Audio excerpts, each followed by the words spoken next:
player range, which we actually talked about is a bit of a different style for FPX. We haven't seen a huge amount of poke compositions from this squad. Solution up at top side, whichever matchup can get ahead first is really going to be able to take over the game. I do expect EDG to have some more strength early on. Ward here from Scout though. Spots out. Tiene may actually still get caught though. Oh no, Scout, is he going to have to flash? It's a 2v2 in the mid lane to start this series off. Doing B in, there's a stun coming down onto the jungler. He's locked up low HP and taken out for first blood. Scout starts this one off with a bang, and in they come from the bottom lane. Mako locks him up, doing B goes down. And we were asking for EDG to adapt, and they did. Mako making his way towards mid. Beautiful supports involved. Yeah, and I mean, if you don't interact with this realistically, Flandre's happy as Larry. I mean, look at the CS lead already. JJ Blast cones in. Here we go, Scout using his Destiny as well to try and get under this tower. There's the gold card thrown to Nuguri, but he flashes under the tower, culling across. Tiene in trouble here, low HP, still going for now, but he falls. Now the tower not being tanked up by JJ. He gets the double. Nobody goes down. I think FPX are making the right choice, so of cross-mapping. I will say it's Viper. He's never quite helpless, but now under turret for sure. There are 4 members of FPX, and it's their turn to die. But in comes Scout as well, and it's going to be Mako to go down first. And the top side of the tower has fallen. FPX. And continuously looking to group mid, just making sure people like LWX can farm, making sure Tiene, maybe Nuguri and Duenby picking up some of those camps in the jungle. Chris could be in trouble here. JJ kicks it back into the rest of the squad, and Viper will not be gifted the kill. Gets taken by the cripple coming out. And now on to LWX as well, and it feels like FPX just cannot catch up right. Comes in, he's the one finding all these proactive plays, and EDG don't look like they want to stop here. And Tiene, it feels like he's just about got away with his Grump, but maybe not even that. A TP coming on through though. And Scout arrives on the scene as well. 2v4 underneath the tower here for FPX as they go on towards Flandre, trying to start the fight, but they can't close the gap. Flandre now slowed. Culling doesn't do much to the Viking. Axe is coming on through, blocked by his teammates, but the shot blast from Nuguri finishes one. Now it's EDG turning the fight back onto his head. Duenby has to flash out to safety. The gold card comes through onto the top laner though, and Nuguri locked up, forced to flash himself. Now EDG re-engaged upon FPX, starting the fight once more. Ignite on JJ. He will fall. The stun comes down onto the support, and FPX finally find a positive play. Morris does have the wave clear. They're going to be able to collapse as a 5-man unit and look to get some gold. Chain of Corruption comes down onto Mako here. Solar Flare flashed away from. There's a play on the top side of the fight as well, though. Nuguri already down. The Herald gets to charge in. That's the Solar Flare onto the team. The Cullen coming through, but blocked by the Unbreakable. But EDG pressuring from all angles here. And FPX just having to run away from the fray. Shock Blast there onto Flandre before the fight kicks off, but it's answered by Viper with the True Shot barrage of his own. Getting some good damage down. Chinchin just goes in. So does Tiene, though. Straight on towards the back line here, trying to shut down Viper, and they will. Bringing down the true damage, but it's answered twice over. An arrow from LWX to make sure people know he's the AD carry to talk about. 3v3 here to the skies in. EDG falling apart here, and FPX at a disadvantage, somehow going even with EDG. FPX continues back into this game. Yeah, we haven't seen him doing a nice job in skirmishes. I do want to highlight some other members though, like LWX. Oh, maybe we might not have time. Tiene charging into the fray. Scout forced to flash right off the bat here. Mako kind of separated from the rest of his squad, taken out before the fray even begins. JJ now being chased.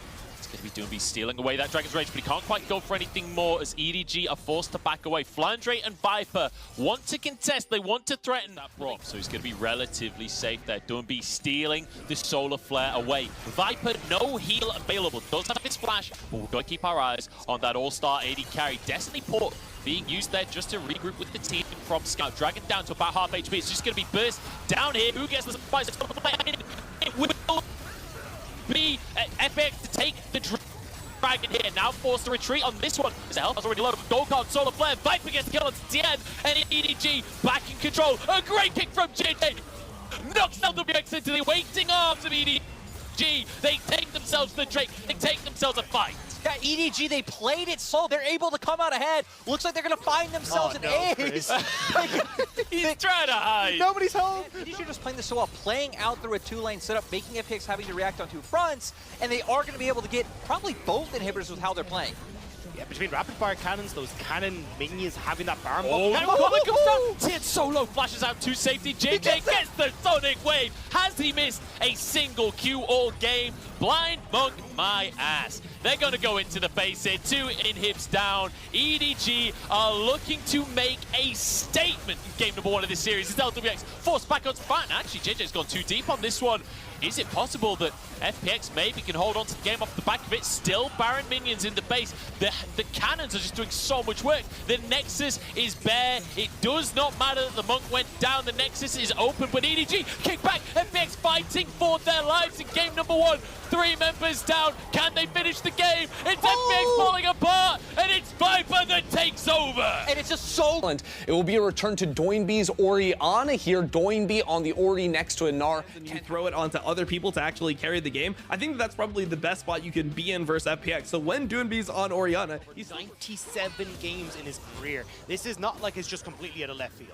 And it's so wonderfully symmetric as well. 79 out of 97. I know, it's beautiful. It's nice to look at. So is this combo from Nuguri as he solo kills Flandre on his signature pick. One combo and then he's out of the picture. So when you look, and Scout is completely out as well. So these mid laners not going to be big impacts in this fight. Here we go. Herald going to be starting off on this one. EDG trying to contest as FPX play towards the top side. Flandre does have the inside track from that top lane though. The Scout gets a bit of a trunk. Crisp down to half his HP. Eye available as Herald down to about 2,000 HP. They're going to go for the burst here. See who can get the smite. As the fight kicks off at FPX, pushing forward aggressively. JJ kicked out, but it's Crisp to go down first here. And Tiene gets the eye of the Herald and answers with his life. Realm warp forward here from EDG as they want more off the back of the play. EDG, they take over FPX's early game dominance. They show them what early game looks like. And I just can't believe that EDG can do this twice in a row. For Nuguri to push in the wave and get the bounce as we do see here. But EDG members might look to catch Nuguri off. Doesn't have flash. Oh, JJ moves in through the river here. Nuguri, as you said, no flash halfway towards Mega Gnar, but I don't think he'll ever see the day that he turns Mega. Culling coming into the push here. Sonic Wave still available, but they leave the kill for Scout to grab his hat trick. Calls for. I like what FPX do here in response. They go for this mid lane play with Herald, but EDG are here. They go for a dive as well. Tower's still going. It finally falls. They answer with a jungler kill here. And EDG, they've got the numbers advantage. They can search for more. Doinby alongside Chris, trying to survive, but just getting chased down. Glacial Fissure to keep them alive. The rocket goes wide, but it will be Junja. 1 HP does go down. Crisp somehow evens the kills. Jungler for jungler and a tower for FPX. And a gorgeous play coming through, managing to get at least a little bit back there. And now you can see Viper tried to move up, but he wasn't in position. They may look for more though. Mako wants to go aggressive, but it's LWX is turning this one out straight on towards the enemy support. Mako falls and Viper cannot set it up for his teammate that's TP. Getting FPX making these cross-map plays at the moment. I thought their plays were pretty good. Yeah, sorry. You know what, I'm just so angry hang right on, now. we got a 1v1 on the top side as Scout finds Nuguri and obliterates. Where did he go? Man, what an absolute monster performance. All of game 1 was group up as a 5, try and win in a straight-up 5v5. But that's not what we're seeing right here as Crisp forced away. The rocket going to be blocked. Crisp will survive. The Glacial Fissure also gets a knock-up. Here comes Scout from the back line, trying to find the flank. Mako goes down. Crisp surviving, finally falls, but it's 2 for LWX already, and he wants to be the carry that nobody believed in. It's 4-3. It's such a crucial one to fight for as EDG toying with the idea of face checking, but they're just going to realm up straight at the Baron. EDG calling FPX's bluff. They're just going to burn this one down. They have a Jinx and a Rise. They take this so damn fast, down to 4,000 already. They're just going to look for the burst. In comes the hook. Baron down to 2,000, and now the fight instead. The shockwave coming on through in a second. They're looking for an opportunity here.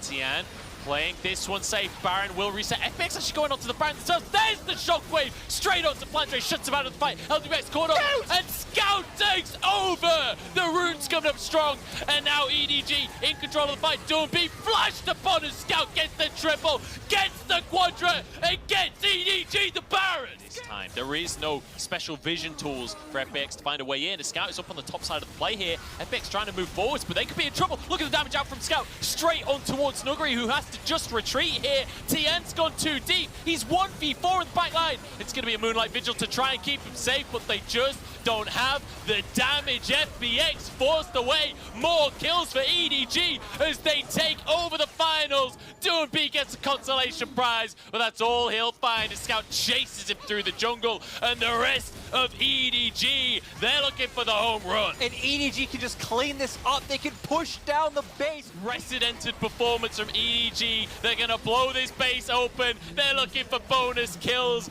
as they look to reinstate their legacy. The Nexus will fall. EDG are 2-0 over FPS face, but as the Rakan is locked in, I saw a little bit of tooth. I'm so happy with this though, right? The Because thing though is that this does open up Crisp. One of the big issues that we've had all series long is that Crisp has been not able to move. It's been making. And I think again, like oh, actually, I'm watching Doomby now. Oh, 2v2 at the bottom side. Once again, Mako goes in for the engage, and Viper trying to follow up. The stun is there on LWX. He's only level 2, and Scout has arrived with the Rune Prism. It's surely a kill for Viper. One more auto takes the kill, and the EDG bot lane we've been raving about all year finally gets the 2v2. And that's my next question was going to be, where does FPX start to accelerate this game? The answer might be Drake. JJ is here, tagged up by Tiene, but it looks like EDG are the ones that want to start this fight. In goes JJ, double knock-up. Here comes DoingB, but it's denied. Scout must have stopped it with the Realm Warp. Viper in trouble, low HP on the back line, but so's LWX, and it's JJ to get the kill. Now Tiene forced to flash out of the fight. DoingB trying to escape. He has to flash as well, but a Realm Warp to follow as EDG have every single play that FPX can make memorized. They outplay everything, but JJ, I mean, okay, maybe they don't outplay everything because they went way too far. Key members, the extended fight is in favor of EDG. Well, we've got an extended fight here on the top side of the map as Herald will be started off. EDG, 3 men here, but kind of surrounded as DoingB looks for the taunt onto 2 here, but in goes Nuguri with a slicing maelstrom. Moonlight Vigil across the team, and FPX health bars are getting pretty low. EDG have found yet another play to answer, and the early game kings of the LPL are being taken apart piece by piece every single game. Then you get the follow-up CC, so I think maybe a Rift Herald play, but FPX want to respond on the bot side. Tiene was spotted on a ward. Mako's just going to go in instead, look for the 2v2 before Tiene could get involved in the fight. Viper with a cleanse here. LWX survives though, Viper's in trouble instead. In comes DoingB, but so is everyone else. It's a 5v5 here, but it's Flandre taken out before he can turn Mega. Now Scout trying to escape up through the river here. Bit of damage before, so he can get his phase rush and get sprinting through the waters. JJ has to settle for a scuttle crab. You never really get the ball rolling, but again, if you're able to survive, if you're able to keep yourself in place while FPX throw everything in the kitchen sink at you, that's when you can try and turn these fights. Flandre might have been baited. Sonic Wave lands the flash for flash, but Tiene follows with a ward hop, and now the slicing maelstrom. Flandre tastes lightning and is taken down by the 2v1. Bottom half of the map. Yeah, look at your minimap. 15 seconds on this Infernal Drake. LWX already onto the tower, and Viper is alone in the world here. He's going to try and go for the kill himself. The knockup comes through, though. The damage is there. Crisp having to tank the tower. That's a lot of damage from Viper, and he actually gets a turnaround kill. How does he pull it off every time? Now to the top side, as Mako wants to make a play of his own. Nuguri trying to answer it, but the lightning surge will be denied and exhaust. Mako will not let the lightning rat go anywhere. JJ jumps in, and Scout should finish the kill. I'm just saying much. That's a cool play, top, but Viper in the bottom lane. I love it. He realizes any sort of numbers advantage, but I think both EDG and FPX not really in a great position to do anything unless Flandre gets caught out. Crisp is face checking here, has to use the grand entrance as a grand exit on the play. Flandre about to turn Mega. No, could have a window to make the play on the top side, jumps forward. Doesn't actually pull the trigger on the ultimate just yet. Going to use it on Tiene alone, and JJ alone as the rest of the team now moves over to Nuguri. He's denied the entrance, and FPX are being taken apart. Yet again, Scout makes the play to take the kills. Yet again, EDG take over, and yet again, this top side of the map belongs to Edward Gaming. That ward, seriously so clutch. Nuguri having no idea he'd be TPing into 2 members, and then EDG just able to take it. FPX are looking for the aggressive play. Oh, here we go. FPX looking for a window. Double taunt for DoingB. Double kill for LWX. This is the window. And now with the TP coming in, Flandre turning Mega here, and Crisp could be in trouble, but I think he wants a little bit more. Grand entrance denied. CC chain onto the support, but that's a lot used. Viper surviving for the time being. Is Flandre trying to fight this one? How are they winning this? 3 versus 5. As Nuguri still only just arriving, and EDG have actually done it. Viper gets a double kill. FPX, how did you lose that? Be spicy. Hyper Hyper carry Viper steps up when it matters the most. Wins a 3v5 and now Realm Warp coming in. Doom B knows this is happening. Mako incredibly low in the pit. The Baron might just finish him off himself. Nuguri has to use the Lightning Surge just to survive. JJ chased away. The Baron actually finishes Mako off, and now Scout's caught as well, but Doom B. Scout wasn't caught at all. He turns it around. Scout is invincible. Trying to aggress here, but EVG control the area. Oh, Mako could be in trouble here. The stun flashed away from the Sonic Wave there, and the stun can't come through from Nuguri. FPX still looking though. Crisp dodges away from the Everfrost. Another Everfrost in as they get the knock-up onto Mako. This would be a pick onto only the support though, as Crisp has to escape as well, and Mako actually surviving. Nuguri moving forward, slicing Maelstrom still available from the Lightning Rat himself. Doomby jumps forward. Once again, Viper over the wall, just waiting for them to step too far. Who knows at this point, because they have come in like a totally different team from what we saw the rest of the split. Doomby wants to find the play, but he's been found himself, knocked up. Now the Moonlight Vigil onto 2. Realm Warp behind the team. It's EDG that found the picks. Slicing Maelstrom to deny some of it. Grand Entrance in, and FPX find 2 for themselves. Maybe this is the turnaround as they look for a little bit more. Flandre forced to flash out of the play. Viper half HP, still going strong, but Tiene! When has he ever failed on Lee Sin? He will not today. Scout against the world. He has the damage. He finds yet another pick. That corridor, tried to lock numerous members down. He didn't have that. Tiene saw his window, and in the end, it comes out a pretty even skirmish. We're still about 3k gold advantage for the side of EDG. Oh, it's a huge pick. Crisp goes down before the fight can ever even happen in EDG. Any kind of bait. They do have really good turn potential, right? You have an Alistar. If Flandre waits, JJ. JJ's super low on this one. Missed the smite. Might miss his life after this. Tiene can't find Sonic Wave, though. Doesn't have a way into the skirmish just yet.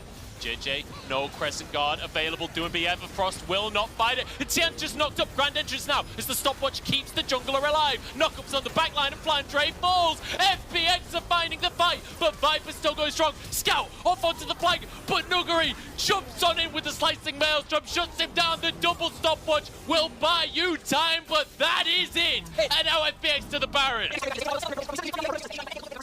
And Tiene gave his life there, so FPX may live.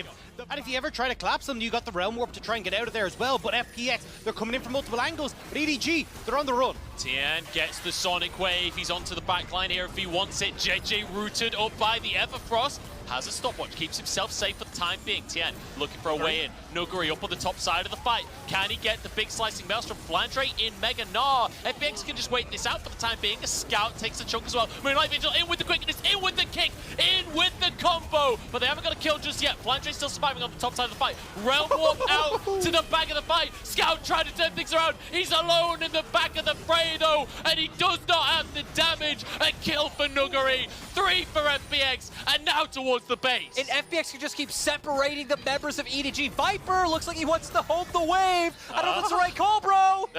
You're playing with fire right here, Viper, because this is a Phoenix that you're up against now into the mid lane. FPX trying to end things. Wait a second. Look for a 1v1. Viper's going to go for this one quite happily. Sterix versus Shieldpo. Which shield is better?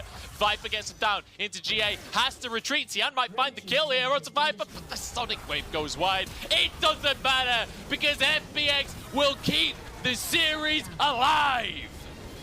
How do FPX manage it? We've seen it against WE, and you've gone for here, right? And you want something that can provide another engage tool for them as well. The red side is a curious one. Talk to me how we're expecting these two teams to play forward, because like EDG, certainly plenty of scaling to work with. Leona ultimate, I feel like it's going to do so much trying to get on the back line of LWX. I'd say that was incredibly satisfying to watch. Nuguri there as Doomby getting TP'd on Mako, flashing forward. The taunt out from Doomby. It's up to 3 of them, and Crisp is here. We wanted to see the Crisp roam, and this is the crispiest of them. But now, 3v3 going the way of EDG. Lantern out to safety. JJ 1v3 in this one as in goes Tiene to try and finish a kill. Nobody goes down. I need to stop because FPX trying to transfer this up the top side. You know, I was thinking this was going to be a bit of a slower early game. It was feeling that way. FPX, they're bored. They want to make things happen, and it's a dive onto Flandre. Not Mega Gnar just yet. Taunt going to come on through. Stops him in his tracks. And Doing B's the mid laner to start it off this time around. Stupid sexy Flandre. No one in FPX can resist him in that top lane. He falls to 4 members of FPX, and now LWX. Mako cannot miss. Every every single hook going his way, and now Viper comes in. LWX gets himself under the tower, but Viper flashes forward. Graviton hovering on, there's the root. Can they find the finish off? The cannon barrage coming out to try and protect LWX. There's no minions underneath the turret, but they're out of range. The bomb goes wide from Mako. Nice little bit of footwork there as Viper closes the gap. LWX, it was a Valiant. Oh, he gets the kill. Satchel charge away from Viper. Can he keep him at bay? Viper surely finishes this one off in the end. Bottom side by FPX, and this is the power of the Ziggs that we're talking about. Torn from Do and B. He started 2v1 in the mid lane, but Tiene moving in to try and help him out. That's the Dragon Rage into the loving arms of Nuguri. Alright, is LWX, I feel like, just offers so much versatility, but we need to stop talking about it because Tiene goes in. Oh, this dive at the top side. Do and B gonna come in with the Grand Heroes entrance, whichever one it is. Now under the tower they go, and it is immaculate from FPX. Just great dive coming out from them. They are not letting Flandre play the game this time around. Gonna open up the map, but EDG looking for this dive again, but it's a Ziggs, boys! Can't dive the Ziggs, the Satchel charge, just flips on the hook. Oh, Mako goes down! LWX. People kind of think, oh yeah, well, you know, you got a little bit of help in the You just don't. You are going to go down so fast. Tiene wants a 1v1 with the enemy top laner right here. Flandre turns Mega. A bit of a whiff coming out from the Everfrost. It's not gonna matter though. Doomby getting himself a kill, and finally in this series, as FPX sieging in the mid lane, looking to take down some towers. Solar Flare going in. The bomb comes through, and Mako is down. Flandre off on the flank here, trying to find his Mega Gnar, trying to find his presence in this game at all. FPX just barreling in through the mid lane here, and EDG desperately trying to scrap to survive in this game. We are just 20 minutes in, and FPX are bashing down these Nexus towers. Viper goes to the Moonlight Vigil. He's trying to close the gap to LWX, but he just can't get in. Tiendo's gone too deep, but Gore Drinker exists, somehow surviving. Oh my days, I thought he was gonna get a kill. Okay, FPX retreat. Looking for one of the patented FPX Barons. They just want to end this game. Remember, JJ, no flash. It would have to be Mako Spider-Manning in and bringing him on a lantern, but Baron down to 4,000 already. Doing B just playing distraction. In goes Mako. There's the Spider-Man play. The bomb goes. Oh my God! That's it! No way do EDG pull that one off. Mako, after the roughest game he's had this series, somehow makes the miracle happen. It was a heroic play from Mako. Nice from JJ. They find the steal. See here, right? Doomby trying to do a nice job of zoning them off the pit. Still has to get away, but the hook into the lantern comes through. Ragnarok coming out. We're just going to see here. Yeah, bomb. They're trying to burst it down. FPX is doing a pretty decent job of at least utilizing all their tools possible. Play this slow. Don't give EDG that chance to come back into it. You're the ones that are one Ziggs auto away from an inhibitor in the mid lane here. LWX staying on the bottom side. Mako gets a hook. In come the bombs. Tiene low on HP. Has to flash over the wall. The Moonlight Vigil comes in from Viper. Maybe this is the moment. Mako finds the hook. Flash force and FPX in full retreat. We're going to get pushed off by EDG. They're going to make their way down towards bottom half river and keep looking for this. They do have engaged. Doomby finds a taunt. That's a taunt. That's an Everfrost. It's a Solar Flare and it's a bomb. Down goes Mako again, and Tiene wants a little bit more. JJ dodges the Sonic Wave. A Scout desperately trying to play peel for his jungler. Could be in trouble himself here if they're not careful. Flandre as well retreating. But EDG, they're retreating to the wrong side of the map at this point. Flandre about to turn Mega. Keep your eyes on him. Tiene goes for the 1v1. Hero's entrance in to try and protect the jungler as well. Doomby on the backline. In comes Flandre, but the stopwatch has come on through. Flandre with a huge Gnar ultimate. Maybe this is it. But FPX still firing out. Viper! In goes Viper! Turning it around! No way! What? How does Viper do it? How did he manage to triple kill at the most crucial point of the game? And the fact that he's playing so aggressively, using the Gale Force to go in. Comfortable side laners. Compared to FPX, where you only have the GP Gallo definitely wanting to be around the team, I think EDG are afraid of putting resources in side lanes because FPX will be so decisive and find and engage. Yeah, especially if you've got that cannon barrage. Nuguri! Viper! Way! The Poison Snake strikes again. Viper finding the miracle moments time and time again. And remember, LWX on this Ziggs, he's so good. So this is a window for EDG to take themselves the Drake straight on towards that target. It's going to be a 50-50 as the taunt comes in. JJ forced to use his ultimate Solar Flare in the backline. Drake so low on HP, and it will go the way of EDG. They find themselves the Drake, but they're losing the fight right now. That's one down already. Health bars low. Viper over the wall. Keep your eyes on the Korean AD carry, but he will not find a window. That's 2 picks for FPX. Yeah, that's the big thing right there. We're gonna but TPs are coming out! Can they stop the base? Is Tiene looking for it? Scout dodges it. Viper heads back to the base himself. Scout though turns it around. Finds a window onto Tiene. The Dragon's Rage. Tiene in a 1v1. Scout finds it. The heal. Scout surviving, but his base is in shambles. And now the rest of FPX moving in. Viper staying strong here. Has to defend. Gets 1 kill. Oh Looking my for God. more. EDG will not What is going on? die. And Scout and Viper being the carries today, keeping this series alive. This opportunity for EDG has been 4 years in the making. Scout could be caught here as the Baron is going to be taken down. The bomb is too late. Whether it's barrels, whether it's the cannon barrage, but TP comes out from Scout. They're doing a good job of punishing. He's one-shotting the tower. Frost comes in, they're looking for Viper, but he survives. Flashes out to the back of the plane. Mako still going strong as the taunts coming on through the hero's entrance as well. Flandre has to turn gold on himself. They need to get onto Viper. He's 1 HP and he's taken down. FPX, they do the EDG and they refuse to die. Can hinge on this play if EDG can take the soul for themselves, but FPX will not go down without a fight. Fighting for mid-priority, but EDG, they don't care about mid-priority. But now EDG are on the back foot. Scout will be looking for an ability to steal here. Yeah, Ziggs bomb does come out though. The damage is there. FPX in a pretty decent position. FPX on the wrong side of the rift here, crucially as well. Flandre about to turn into that Mega Gnar. This has to be the steal from Tiene. Can he make the impossible possible? Scout trying to move on in. Tiene jumps into the pit, but he's already gone down. The Baron taken by EDG, and they look for the fight as well. B will fall in the midst of enemies, and EDG push forward. EDG go for the aggressive play. They find the pick. TPs are coming out Viper to the end. flashes forwards again. He cannot be stopped now. The last ditch effort from FPX, but they're outnumbered. They don't have the damage. They are taken down. And it's all done for FPX. EDG have done it. Since the last time that EDG won a finals, the faithful are rewarded again. What matters most is how well you walk through the fire, and this blaze has been extinguished. 20